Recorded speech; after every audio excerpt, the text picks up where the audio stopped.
Desde su lanzamiento, Dragon Ball Super ha sido una montaña rusa de emociones para los fans, pero algo que he notado es que varias de sus sagas y conceptos parecen reciclados de Dragon Ball Z. Hoy vamos a analizar qué tanto Super se inspiró o copió de Z. Empecemos. Uno de los movimientos más polémicos de Dragon Ball Super fue revivir a Freezer, el villano más memorable de Dragon Ball Z. Si bien su regreso generó emoción entre los fans, también dejó la sensación de que la serie no tenía ideas frescas para crear un nuevo antagonista. En lugar de presentar una nueva amenaza completamente original, optaron por reciclar al enemigo que había marcado un antes y un después en la franquicia. La trama de la resurrección de Freezer se siente como una apuesta segura. Es innegable que Freezer es uno de los villanos más icónicos de Dragon Ball, pero traerlo de vuelta da la impresión de que Super se apoya más en la nostalgia que en la innovación. En Dragon Ball Z, cada nueva saga introducía un villano con habilidades y personalidades distintas, desde los Saiyajin hasta Majin Buu. En cambio, Super juega sobre seguro, reviviendo a un enemigo ya conocido, lo que podría interpretarse como una falta de creatividad o incluso pereza narrativa. Además, su transformación en Golden Freezer parece un recoloreado que no aporta tanto a la trama como lo hicieron las transformaciones anteriores de otros villanos. En lugar de crear una amenaza completamente nueva, se reutiliza a un personaje que ya había sido derrotado, generando la sensación de que la serie está reciclando viejas ideas en lugar de expandir su universo. El Torneo del Poder fue presentado como uno de los eventos más grandes y emocionantes de Dragon Ball Super, pero para mí se sintió como más de lo mismo, a excepción de el Ultra Instinto de Goku versus Jiren o el Goku y Freezer versus Jiren. Fueron unas peleas muy emocionantes y épicas, no lo puedo negar. Desde Dragon Ball, en su etapa original, la serie ha utilizado torneos como una fórmula recurrente para resolver conflictos importantes. La idea de que todo se resuelva con un torneo no es nueva, y en lugar de ofrecer algo innovador, Super volvió a reciclar una trama que ya habíamos visto en múltiples ocasiones. En Dragon Ball Z, el torneo de artes marciales número 23 sirvió como escenario para la batalla entre Goku y Piccolo, mientras que el torneo de Cell también puso en juego el destino del mundo con combates por eliminación, por solo mencionar algunos torneos. Aunque la escala del torneo del poder era mucho mayor, con universos enteros en riesgo, la estructura básica seguía siendo la misma, una serie de combates donde los héroes deben superar a sus oponentes para salvar su mundo. Además, la decisión de recurrir nuevamente a un torneo refuerza la sensación de que Super carece de ideas frescas para avanzar la trama. En lugar de crear una historia completamente nueva con amenazas externas o conflictos inesperados, se optó por una fórmula segura que ya había funcionado en el pasado.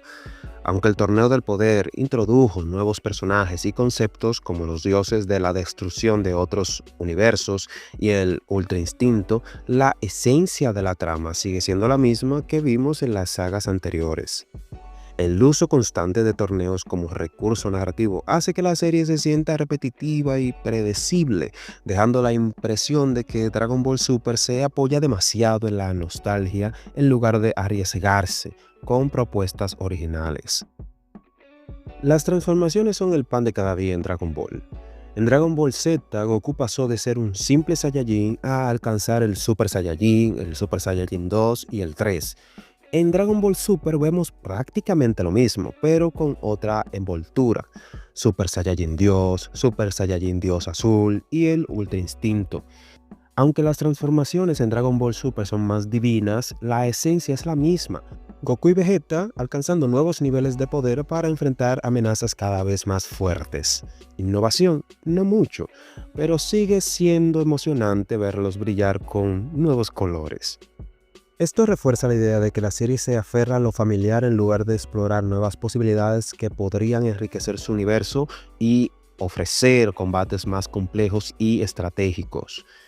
Y ya que estoy criticando, permítanme opinar un poco sobre el nefasto sistema de poder de Dragon Ball. Uno de los aspectos que más desgaste ha sufrido en Dragon Ball es su sistema de poder basado en transformaciones. A lo largo de la franquicia se ha vuelto una constante que los personajes obtengan nuevas formas para superar a sus enemigos, dejando de lado la estrategia o la versatilidad en los combates. Mientras que en otros animes presentan escalas de poder bien equilibradas y explicadas, en Dragon Ball todo se reduce a elevar el ki hasta superar al oponente. El sistema de ki es uno de los menos innovadores en el género shounen, ya que carece de profundidad o variantes estratégicas. No hay reglas claras sobre sus límites o sobre cómo afecta realmente a los combates, más allá de la simple noción de que quien tiene más ki gana. Esto provoca que los enfrentamientos se vuelvan monótonos, con personajes que simplemente se transforman en una versión más fuerte sin ninguna mecánica que añada variedad o tensión. Sin embargo, la única transformación que rompe con este esquema es el Ultra Instinto. Esta forma introduce una nueva dinámica al sistema de poder, ya que no se basa únicamente en la fuerza bruta, sino en la capacidad de reaccionar de manera automática e instintiva a cualquier ataque sin necesidad de pensar. El Ultra Instinto convierte a Goku en un luchador que se mueve por reflejos, lo que le permite esquivar ataques con una velocidad y precisión inigualables. Lo que hace destacable al Ultra Instinto es que por primera vez en mucho tiempo, la franquicia presenta una transformación que no solo aumenta la fuerza física, sino que cambia completamente la forma en que se desarrollan los combates. A diferencia de otras transformaciones, esta no depende únicamente del poder bruto, sino de una habilidad técnica que requiere entrenamiento y dominio mental. Al menos esto sí fue un soplo de originalidad en Super. Otra evidencia clara de que Dragon Ball Super recicla ideas de Dragon Ball Z es la saga de Trunks del futuro y su lucha contra Black Goku y Zamasu. La trama de esta saga sigue un esquema muy similar al arco de los androides y Cell en Dragon Ball Z, un futuro apocalíptico donde la humanidad ha sido diezmada y la única esperanza es viajar en el tiempo para cambiar el destino. En Dragon Ball Z, Trunks viaja al pasado para advertir a los guerreros Z sobre la amenaza de los androides y ayudar a cambiar la línea temporal. En Super, Trunks vuelve a usar la misma estrategia para detener a Black Goku y Zamasu, quienes han destruido casi por completo su mundo.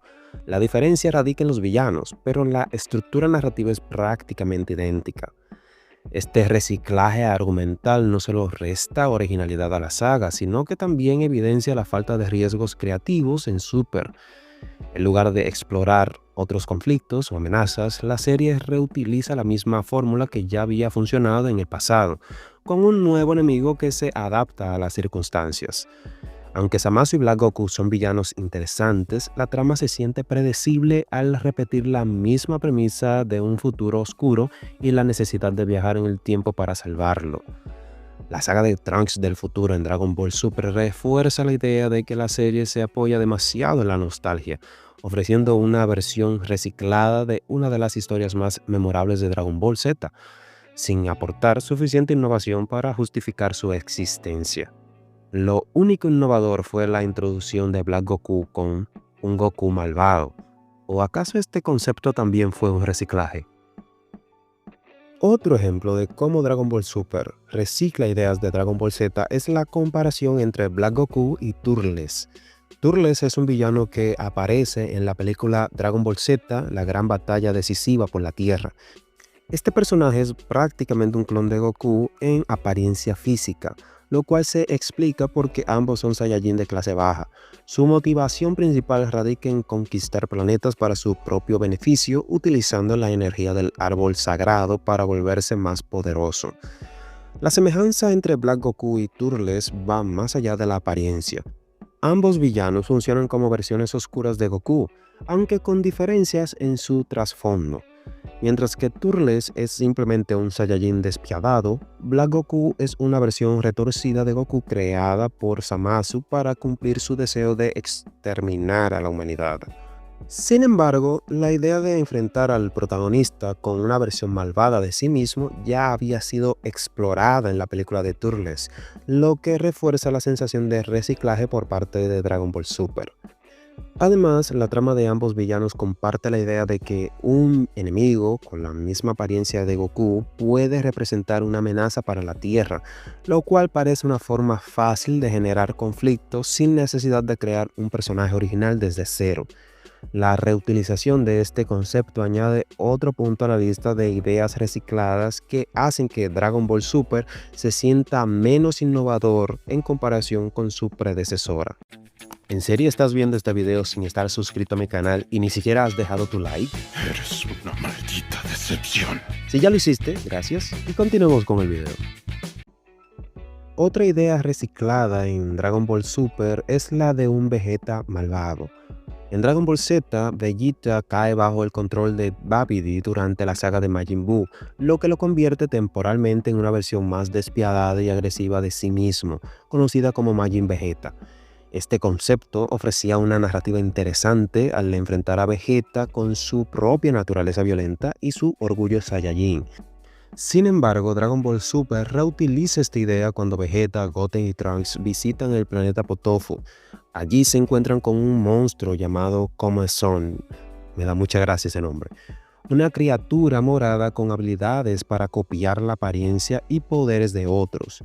Come-Son crea una réplica malvada de Vegeta, lo que obliga al verdadero Vegeta a luchar contra su propia copia. Aunque la situación no es idéntica a la trama de Majin Vegeta, el concepto de un Vegeta malvado se siente repetitivo, o al menos para mí. La diferencia radica en que esta vez no es Vegeta quien cede a sus propios demonios internos, sino una copia externa que replica sus habilidades.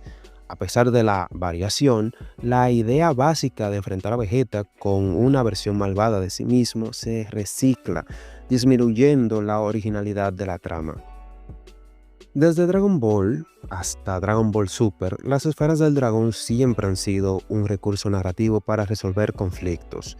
Pero en Dragon Ball Super esta idea se siente aún más repetitiva. Cada vez que los personajes enfrentan una amenaza imposible o una pérdida significativa, la solución parece ser simplemente reunir las esferas y pedir un deseo. El uso constante de las esferas del dragón como solución para casi cualquier problema resta peso emocional a la tragedia y conflictos.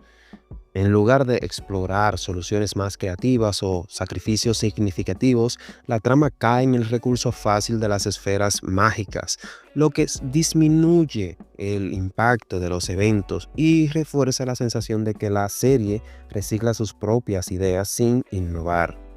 Pero esto ya no es solo un problema de Super, esto ya es parte esencial de Dragon Ball en general y va a acompañar a la franquicia hasta el final de sus días, lamentablemente. Otro ejemplo de reciclaje en Dragon Ball Super es la vuelta de Cell en la película Dragon Ball Super Super Hero. Cell fue uno de los villanos más icónicos de Dragon Ball Z, con una trama compleja que involucraba la combinación del ADN de varios guerreros para alcanzar la perfección.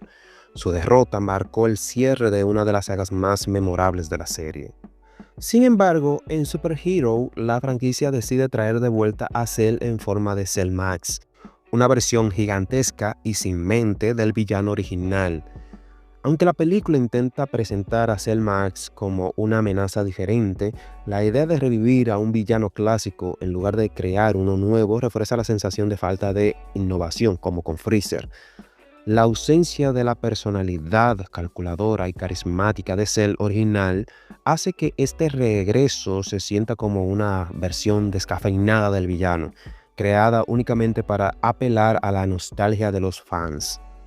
El regreso de Cell no aporta nada nuevo a la franquicia y simplemente repite la idea de traer de vuelta a enemigos pasados, lo que evidencia la falta de ideas frescas para desarrollar tramas originales. La más reciente entrega de la franquicia, Dragon Ball Daima, también parece seguir la tendencia del reciclaje. La trama involucra la transformación de los personajes en versiones más jóvenes, lo que recuerda directamente a Dragon Ball GT, donde Goku también vuelve a ser niño debido a un deseo con las esferas del dragón. Además, los nuevos personajes presentados como Majin Buu o Majin Buu son versiones reinterpretadas de Majin Buu, tanto en diseño como en habilidades mágicas. Por otro lado, Goma, uno de los nuevos villanos, guarda un gran parecido a Pilaf, un villano recurrente en la saga original. Sumado a eso, canonizan al Super Saiyajin 4, pero parece más un guionazo a un homenaje. Me encanta el nuevo diseño, pero no supera al Super Saiyajin 4 de GT en cuanto a su origen y desarrollo previo.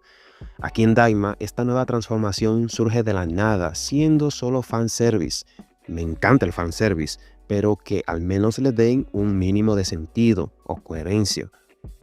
El patrón de reutilizar conceptos de sagas pasadas se mantiene, haciendo que la franquicia parezca atrapada en una constante repetición de sus propias ideas sin ofrecer innovaciones que refresquen la historia. Entonces, ¿Dragon Ball Super se copió de Dragon Ball Z? En muchos aspectos sí, desde la estructura de las sagas hasta los villanos y las transformaciones. Dragon Ball Super toma prestados muchos elementos de su predecesor, pero eso no tiene por qué ser malo del todo, aunque por momentos soné como un hater. Al fin y al cabo, Dragon Ball Z sentó las bases de lo que hoy es Dragon Ball, y Dragon Ball Super toma muchos conceptos pasados mientras explora nuevos horizontes. Este video se enfocó mucho en esas cosas que se reciclaron, pero una que no mencioné fue Broly, que se recicló entre muchas comillas, mejorando al personaje en el proceso y volviéndolo interesante, añadido a que su pasado es muchísimo más conmovedor que el original. Pero ¿qué opinas tú? ¿Crees que Super es un reciclaje de Z o una evolución natural de la franquicia? Déjame tu opinión en los comentarios.